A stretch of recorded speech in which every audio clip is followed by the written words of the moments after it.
cuenta en la sesión 9, en la cápsula 5. Y para iniciar esta cápsula, vamos a entender que el ir desarrollando la conciencia política es como un nuevo proceso donde vamos a entender esta nueva alfabetización política como un proceso de concienciar. O sea, tenemos que concienciar y concienciarnos todos en el proceso de aprendizaje compartido. Bueno, con Paulo Freire, esto es algo teórico, pero es muy importante, porque aquí vamos a tener varias reflexiones. Tenemos que hablar de que hay diferentes dimensiones de la conciencia, ¿no? Esta es una aproximación simplista, diríamos, pero creo que nos va a servir. Tenemos la conciencia mágica. No todo es conciencia porque somos seres conscientes, pero tenemos conciencias en diferentes niveles. Nosotros queremos conciencia política, conciencia que transforme, conciencia que avance. Hay tipos de conciencias que nos hacen ver el mundo y ubicarnos en el mundo y preocuparnos por el mundo, pero desde diferentes formas de verlo y posicionarnos en él. La conciencia mágica es una de ellas. Aquí la palabra lo dice, es lo mágico. Nos explicamos los eventos y las esfuerzas que definen nuestras vidas en términos de mitos, de magia o poderes que van más allá de nuestra comprensión o control. Dios así lo quiere, no podemos hacer nada, el mundo está así porque es el destino, etc. Es una visión que nos hace ser muy fatalistas, pero también es muy útil para los que controlan esos conocimientos, ¿no? Y esos dogmas, diríamos, ¿sí? Aceptamos de alguna forma donde esta conciencia mágica es la mayor, lo que sucede pasivamente, ¿verdad? Eres pobre y como eres pobre, pues sigues siendo pobre porque así Dios te quiere más y tú te vas a ir al reino de los cielos, y los que no son pobres pues les va a costar más trabajo llegar. Todo eso nos hace ser fatalistas, aceptar pasivamente lo que va sucediendo como un hecho o como voluntad de un ser superior ajeno a nosotros y para lo cual no tenemos control. En términos motivacionales diríamos que hay una motivación a actuar que está fuera de nosotros, de fuera de nuestro control, o sea, es externa, ¿no? El locus de control de todo esto es externo y depende del castigo y del premio. Muy, muy primitivo, ¿eh? Esto es muy primitivo, ¿sí? Y desgraciadamente en nuestro país y en nuestras realidades y en nuestra realidad personal, muchas veces asumimos ese tipo de conciencia para determinar qué es lo que está pasando y tratarlo de entender. No se puede hacer nada y se acepta la situación como parte de la vida o se niega. No son problemas, son las circunstancias de la vida. Así es la vida, ¿no? El destino. Estas situaciones, esta forma de ver, se promueve también por los intereses que quieren manipularnos y controlarnos. La iglesia nos ha manipulado mucho tiempo con este tipo de situaciones. Regularmente son explotadas y al mismo tiempo dependen de aquellos con autoridad y poder para saber si estamos en lo correcto o en lo incorrecto. No ejercemos nuestra libertad ni tenemos conciencia de ella. A quienes temen y tratan de complacer. Si no haces esto, te vas a ir al infierno, por ejemplo, ¿no? Se conforman con lo que son, se consideran inferiores e incapaces de manejar situaciones respecto a otros que consideran superiores o mejores a ellos. Vamos a pedir la opinión a incluso en la época no muy lejana y todavía en muchos pueblos sucede que el que determinaba y decidía por las personas iba a ser el sacerdote en un momento dado, ¿no? Hasta incluso a quienes heredabas, si te casabas o no te casabas, cosas de esa situación que hemos venido generando. Y nuestros antepasados, de alguna forma, históricos, no estoy hablando de México en concreto, pero pues todo empieza con una conciencia mágica donde le van dando forma a los mitos, etcétera, que luego se van imponiendo en las personas para controlarlas, ¿sí? Son creaciones. También tenemos otro tipo de conciencia que se le llama ingenua, una conciencia ingenua. se tiene regularmente un entendimiento incompleto. Ahí hay más entendimiento, pero es incompleto. Por ejemplo, los niños tendrían mucha conciencia mágica, los chiquititos, ¿sí? Ya no se aceptan pasivamente las dificultades de estar hasta abajo. O sea, ya decimos, bueno, algo pasa, ¿no? Pero sí sigue, lo que genera esta conciencia ingenua es que ya no quiero estar abajo, pero me voy a adaptar a la forma de ser y a los valores a los que yo quiero parecerme. Y entonces, lo que se hace bajo este tipo de conciencia es un sentido de adaptación para mejorar la situación en que nos encontramos. Pero seguimos aceptando los valores, las reglas de los que están arriba. O sea, seguimos siendo oprimidos, seguimos siendo subjuzgados, ¿no? Y obedientes. Y de hecho los tratan de imitar, incluso adjudican las dificultades de los pobres. O sea, son pobres porque quieren, porque no trabajan, porque no le han echado ganas, etc. A la ignorancia y a su falta de ambición. No tienen ambiciones. Y luego nos creemos esas situaciones y no tratamos de generar las circunstancias para que esas gentes que están en la pobreza por situaciones estructurales puedan salir de ella a través de contar con mejores oportunidades de vida. No hacen ningún intento por examinar críticamente o cambiar el orden social. O sea, nos tratamos de adaptar. Esto era mucho de lo que generaba el neoliberalismo, ¿eh? La otra es la conciencia crítica, que es la que estamos nosotros tratando de ir generando. A mayor desarrollo de la conciencia crítica, se presta más atención a las causas de la pobreza y no nada más a los síntomas y otros temas o problemática humana. Explicamos más las cosas a través de la observación y de la razón que a través del mito o la magia. Se empieza a cuestionar los valores, las reglas, las expectativas transmitidas por quienes ejercen control.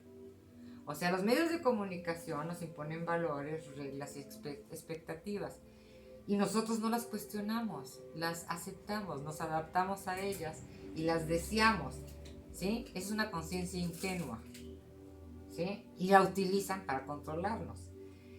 En una conciencia crítica se descubre que no son las personas, sino el sistema social mismo, el responsable de la desigualdad, la justicia y el sufrimiento. Entonces hay que ejercer estrategias para mejorar el sistema y no nada más el sujeto que vive cierta situación. No es hablar de los pobres, sino de las causas que generan la pobreza y los pobres. ¿Sí me explico? Esto es muy importante. Se descubre que el sistema está establecido en favor de unas pocas personas y a expensas de muchas, que regularmente son controladas y manipuladas, y llegan a considerar que las personas que están en el poder son débiles y están deshumanizadas por el sistema. O sea, a veces hasta justificamos las acciones que se generan para nuestro sometimiento, diciendo que son débiles y están deshumanizados.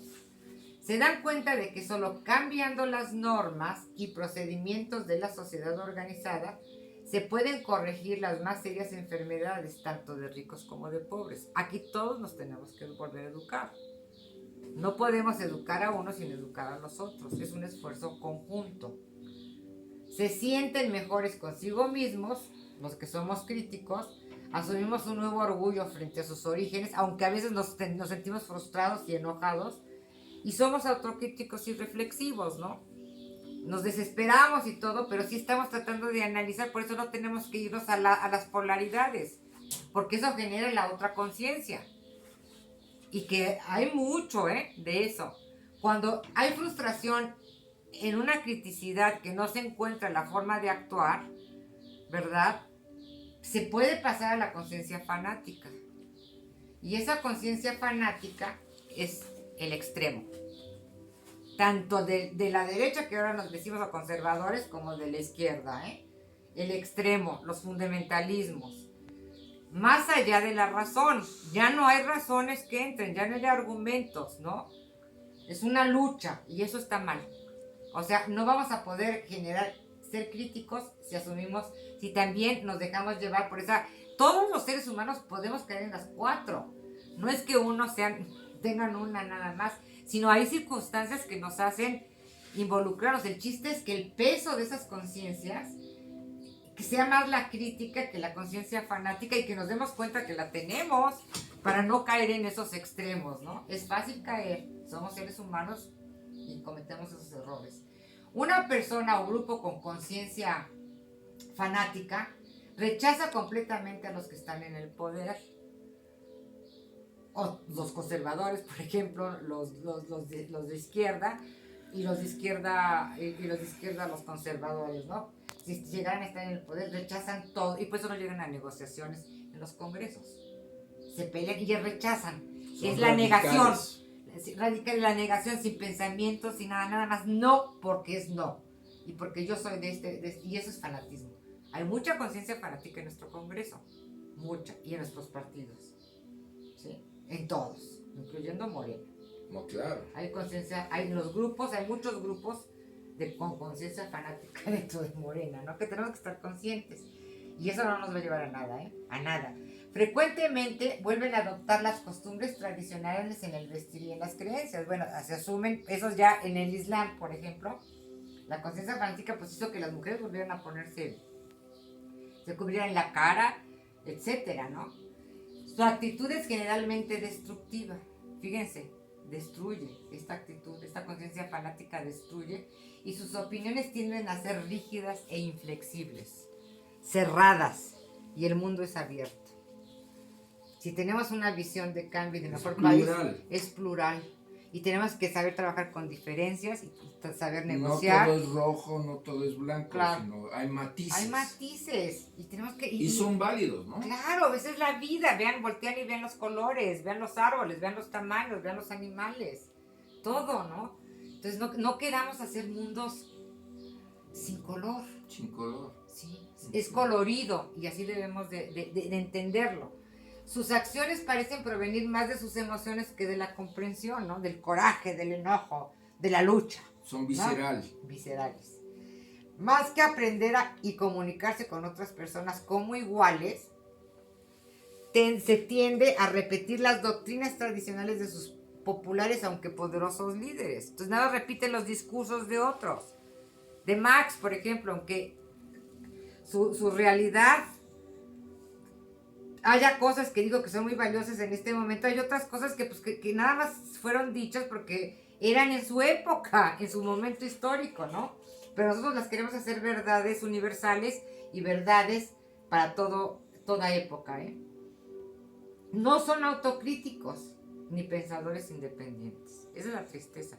Luego se creen muy independientes y muy críticos, pero no lo son, ¿eh? Son regularmente personas cautivas de las ideas de los líderes a los que alaban y admiran, hambrientos de poder. Regularmente lo que quieren es ellos tener el poder y luego se transforman. Y si tienen suerte en romper el orden social, que es a donde hay que tener cuidado, estas gentes con conciencia fanática, el nuevo sistema que ellos establecen y generan puede ser tan rígido e injusto o peor que el viejo sistema que reemplazaron. O sea, el oprimido, cuando no hay un proceso de concienciación profundo y real, consistente y persistente, cuando llega a asumir el poder del que carecía, se puede convertir, y la mayoría de las veces ha sucedido, en un opresor peor que de los cuales él siente que se liberó. Y puede atacar a sus gentes, destruir a sus gentes, controlar a sus gentes con mayor fuerza y mayor violencia que el régimen que él quería transformar. Entonces, esto es muy importante que lo analicemos, ¿no? Este tipo de conciencias. Y para poder pasar a la siguiente cápsula, nos va a servir esta estructura conceptual para poder ir haciendo los siguientes ejercicios. Entonces, las preguntas que vamos a hacer y que quiero que ustedes contesten y nos las manden, y si tú quieres, Juan, ahorita aportar algunos ejemplos en la siguiente cápsula, demos ejemplos de nuestras vidas donde estamos viviendo este tipo de conciencias, la conciencia mágica, la conciencia ingenua, la conciencia crítica y la conciencia fanática. Y dentro del partido y dentro de México, ¿no? Porque es importante darnos cuenta, con los ejemplos que cada quien aporte, que ninguno estamos en una etapa u otra. O sea, podemos tener todas. Somos fatalistas acerca de algunas cosas, y si no, pregúntense a ustedes mismos. Actuamos con ingenuidad acerca de otras. Actuamos con conciencia crítica en otras ocasiones. Incluso a veces actuamos con algo de fanatismo. ¿Sí o no? ¿Sí o no? Sí, claro. Ese es el ser humano. Yo quisiera, doctora, preguntarles a nuestros compañeros y compañeras, a juicio de cada quien, poner en la escala del 1 al 10, ¿cómo ven la calidad de nuestra militancia? Esta militancia que ustedes conocen, que ustedes tienen conocimiento de su existencia. Podemos decir que ya hemos logrado el desarrollo de estas conciencias que la doctora nos está... La crítica nos está describiendo. Somos realmente una militancia crítica de nuestro quehacer y de nuestra problemática política. Sería bueno que nos cuestionáramos eso. Sí, ese es un ejercicio que hay que hacer, y ojalá manden muchos ejemplos para que en la siguiente sesión, que sería la sesión 10, trabajemos sobre esto, ¿no? Sobre estos ejercicios y podamos ir avanzando. Bueno, cerramos con esto la cápsula 5 de la sesión 9. Con este ejercicio que vamos a dejar de tarea para pasar a la sesión 10 que vamos a grabar, que ya tiene que ver con los ejercicios relacionados con esto, para que les pueda dar tiempo de poder ir generando estos ejercicios. Vamos a concluir la sesión 9 con la cápsula 6, con un análisis del ejercicio que amablemente Obed nos mandó. A ver. ¿Sí?